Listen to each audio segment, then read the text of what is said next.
முன்னாள் சட்டமன்ற உறுப்பினர் திரு சந்திரமன்ற உறுப்பினர், கோயம்புத்தூர் சட்டமன்ற உறுப்பினர், நான் கரூர் சட்டமன்ற உறுப்பினர் நினைச்சேன், கோயம்புத்தூர் சட்டமன்ற உறுப்பினர். அவர் தான் 2021 உட்காருங்க, 2021 இந்த துறைக்கு உட்காருங்க, அதான் சொல்லிட்டு இருக்காங்க. 2021 அண்ணா அவை முன்னவர் 2021 உட்காருங்க, 2021 அமைச்சராக இருந்தார். அதான் நான் தான் திருத்திக்கிறேன்னு சொல்றேன். அமைச்சராக இருந்தார். இல்ல எல்லாத்துக்கும் எதிர்கட்சி தலைவர் சொன்னதை நீக்கிட்டீங்களா? அவர் சொன்னதை நீக்கிட்டீங்களா தலைவரே? இல்ல இல்ல எதிர்கட்சி மாண்புமிகு சங்கி அமைச்சர், மன்னிக்கணும், மாண்புமிகு எரிசக்தித்துறை அமைச்சர்கள் பேச இல்ல மாண்புமிகு பாத்ரூம்ல நீக்கிட்டீங்களா? மாண்புமிகு பாத்ரூம்ல 3 மணி நேரம் உட்கார்ந்து இந்த எதிர்கட்சி தலைவர் நான் சொன்ன பாத்ரூம்ல 3 மணி எவ்வளவு நேரம்? 5 நிமிஷம் ஆகுமா? உட்காரணும். எல்லாருக்கும் பேச தெரியும், எல்லாருக்கும் பேச தெரியும். உட்காருங்க. பாத்ரூம்ல 3 மணி நேரம் உட்கார்ந்து இந்த எதிர்கட்சி தலைவர் சொல்றதுக்கு 5 நிமிஷம் ஆகாது. உட்காரணும். என்ன பேசணுமோ இதெல்லாம் தேவையில்லாத வார்த்தைகளை பேசினால் எங்களுக்கும் பேச தெரியும், எங்களுக்கும் பேச தெரியும், எங்களுக்கும் பேச தெரியும். தேவையில்லாத வார்த்தைகளை பேசினால் எங்களுக்கும் பேச தெரியும். என்னவோ அதுதான் பேசணும். மாண்பு உறுப்பினர்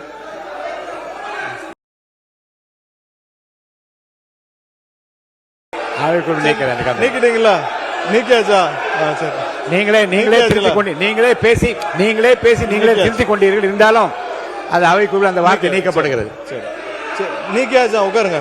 அதான் நீக்கிட்டாங்களா? எதிர்கட்சி மாண்பு எதிர்கட்சி தலைவர் உட்காருங்க. மாண்பு எதிர்கட்சி தலைவர் உட்காருங்க. மாண்பு எதிர்கட்சி தலைவர் நீங்களே உட்காருங்க. நீங்களே உட்காருங்க.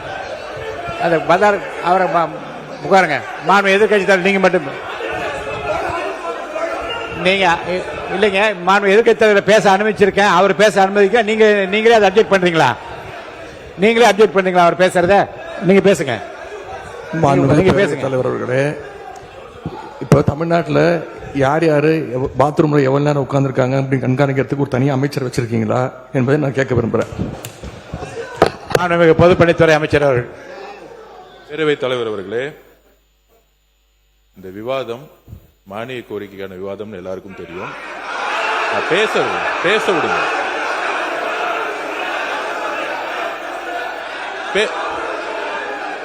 நான் எதுவுமே தப்பா சொல்லல, பேச விடுங்க.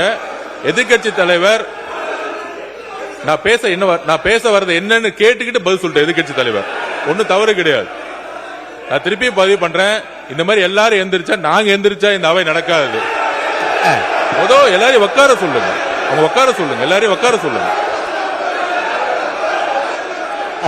உட்காருங்க. மாண்புமிகு எதிர்கட்சி தலைவர் மட்டும் பேசுங்க. உட்காருங்க. மற்றவங்க எல்லாம் உட்காருங்க. அவர் பேச அப்புறம் நீங்க பதில் சொல்லுங்க. மாண்புமிகு எதிர்கட்சி தலைவர் பேசுவாங்க. அதுக்கு மாண்புமிகு பொதுப்பணித்துறை பதில் சொல்லுவார். உட்காருங்க. எல்லாம் மீதி பேர்லாம் உட்காருங்க. பேரவைத் தலைவர் அவர்களே, நீங்க பேசுங்க. எங்களுடைய சட்டமன்ற உறுப்பினர் முன்னாள் அமைச்சர் அவர்கள் இந்த மானிய கோரிக்கைகளை தெளிவாக புள்ளிவிவரங்களோட பேசிக்கிட்டு இருந்தார். தவறான வார்த்தைகளை முதல்ல பேசுறது யார் என்பது உங்களுக்கு தெரியும். அதையெல்லாம் அவை குறிப்பில் நீங்க நீக்க வேண்டும் கேட்டுக்கொள்கிறேன்.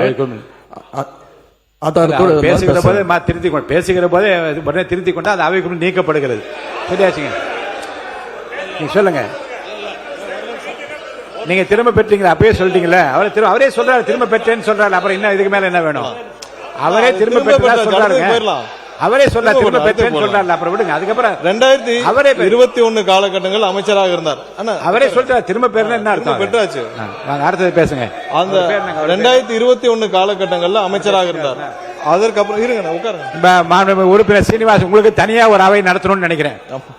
தயவுசெய்து நீங்க குறுக்க பேசாதீங்க. பின்னர் 2021 பின்னர் அதுக்கப்புறம் அவர் சிறை செல்கிறார். அதுக்கப்புறம் இன்னொரு அமைச்சர் வருகிறார். இந்த துறை இல்ல நான் இந்த துறையில நல்ல விளக்கமா சொல்லுங்க. அப்புறம் அண்ணன் தங்கம் அவர்கள் அமைச்சராக இருக்கிறார். அதற்கப்புறம் மறுபடியும் இன்னொரு அமைச்சர் திரும்பவும் அமைச்சராகிறார். ஏன்னா இந்த துறையில 4 அமைச்சர்கள் போன 5 வருஷத்துல இந்த துறையில 4 அமைச்சர்கள் மாற்றப்படுகிறார்கள். கடைசியாக திரு சிவசங்கரன் அண்ணன் சிவசங்கரன் அவர்கள் அமைச்சராக இருக்கிறார். இந்த மாதிரி இந்த துறைக்கு 4 அமைச்சர்கள் மாற்றப்படுகிறார். அந்த 4 அமைச்சர்கள் மாற்றப்பட்ட 4 முறை அமைச்சரவை மாற்றம் நடக்குது இந்த துறைக்கு மட்டும்.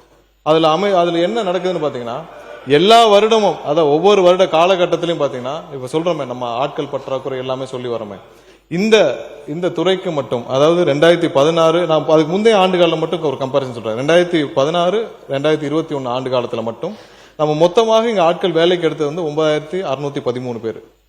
அதே இதுல இந்த 2021 26 காலகட்டத்தில் வந்து 343 பேர் மட்டும்தான் வேலைக்கு ஆளுகிறதுக்கு எடுக்கப்பட்டது இந்த துறைக்கு. சோ அது ஒரு மிகப்பெரிய, ஏன்னா 15,000 பேர்கிட்ட 10,000 பேர்கிட்ட நம்ம வந்து ரிட்டையர்மெண்ட் ஆகிற இடத்துல 343 பேர் மட்டும்தான், இது மிகப்பெரிய ஒரு பற்றாக்குறை. அது இல்லாம சப்ஸ்டேஷன், அதுக்கு முந்தைய ஆண்டு காலகட்டத்தில் வந்து 2016-21 காலகட்டத்தில் 359 சப்ஸ்டேஷன்ஸ் கொண்டு வரப்பட்டது. அதுல இந்த ஆண்டு காலம் 2021-26 வந்து 122. ஸோ இது மாதிரியான இன்ஃப்ராஸ்ட்ரக்சர் லெவல்ல பெரிய அளவிலான எந்த மாற்றங்களும் செய்யப்படவில்லை. ஸோ அதே காலகட்டத்தில் நீங்க ஒன்றும் இல்லை, இப்போ தளவாடங்களை பத்தி சொல்லியிருந்தார். எவ்வளவு தளவாடங்கள், அதாவது நாங்கள் டிரான்ஸ்ஃபார்மர்லாம் நிறைய வாங்கணும், இந்த வார காலகட்டத்தில் நிறைய தளவாடங்கள் தேவைப்படும். அதுக்கு முந்தைய ஆட்சி காலத்தில் இருந்து வாங்கின தளவாடங்களுக்கும் இப்போவும் கம்பேர் பண்ணோம்னா, அதுக்கு முன்னாடி பாத்தீங்கன்னா 84,000 ஒரு டிரான்ஸ்ஃபார்மரும் போன 5 ஆண்டுகள்ல 99,000 டிரான்ஸ்ஃபார்மர் மட்டும் தான் வாங்கப்பட்டது. ஏன்னா நம்மளுடைய தேவைகள் மிகவும் அதிகம். நமக்கு இப்போ மட்டும் பாத்தீங்கன்னா இந்த துறைக்கு சுமார் 593 சப்ஸ்டேஷன்ஸ் நமக்கு உடனடியாக தேவைப்படுது. அதாவது இன்னைக்கு இருக்கிற பவரோடைய மேனேஜ்மெண்ட்டுக்கு தமிழ்நாடு முழுவதும் ஒரு 593 சப்ஸ்டேஷன் தேவைப்படுது. ஸோ இதெல்லாம் ஆய்வில் உட்கொண்ட நம்மளுடைய தமிழக முதல்வர் கிட்டத்தட்ட 3 முறை எங்களுடைய துறைக்கு ஆய்வு செய்திருக்கிறார். அதுல ஆய்வு உட்கொண்டு இந்த வருடம் மட்டும் உடனடியாக 209 சப்ஸ்டேஷன்ஸை வந்து அப்ரூவ் பண்ணி அதை உடனடியாக நிறுவ வேண்டும் என்று கூறியிருக்கிறார். அடுத்து வர்ற சில ஆண்டுகள்ல வந்து 263 சப்ஸ்டேஷன்ஸ் வந்து நம்ம நிறுவ வேண்டும் கேட்டுக்கிறார். இது இல்லாமல் பதில் நீங்க விளக்கமாக சொல்லிக்கிறோம். அவங்க இப்ப கேட்ட அந்த சியூஜி நம்பருக்கும் கேட்டிருந்தார். சியூஜி நம்பர் ஏர்டெல்ல வந்து அவர்களே வந்து அதுல சேவையில பிரச்சனையா இருந்தா அது இப்ப நிறுத்தப்பட்டது. அது நிறுத்தப்பட்ட காரணத்தினால் நம்ம அதை திரும்ப அந்த நம்பரே வந்து இது மாற்ற முடியுமான முயற்சி செய்தோம். அதுல டெக்னிக்கல் ப்ராப்ளம் இருந்தனால புதிதாக வேற வெண்டர்ட்ட நம்ம நம்பர் வாங்கி அதுவும் நேற்றிலிருந்து பயன்பாடுக்கு வந்துவிட்டது. நன்றி. மாண்பு உறுப்பினர் வி. செந்தில் பாலாஜி அவர்கள், முன்னாள் அமைச்சர்.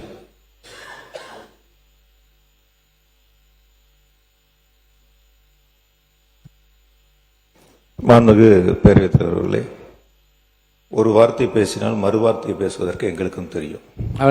இதுதான் வேண்டாம். இல்ல நான் வேண்டாம்னு பேசிட்டு நீங்க நீக்கிறீங்க. மாண்பு பேரவைத் தலைவர் நீக்கிறேன்னு சொல்றதுக்கு அப்புறம் பொதுவெளியில போனதுக்கு அப்புறம் நாங்க பதில் சொல்லாம ஊமையா இருந்துட்டு போறதுக்கு இந்த சபைக்கு நாங்க வரல. எங்களுடைய மக்களுடைய கோரிக்கைகளை நானும் பதில் சொல்லிட்டேன். இருங்க, அவர் சொன்னதுக்கு பதில் சொல்லுங்க. அவ்வளவு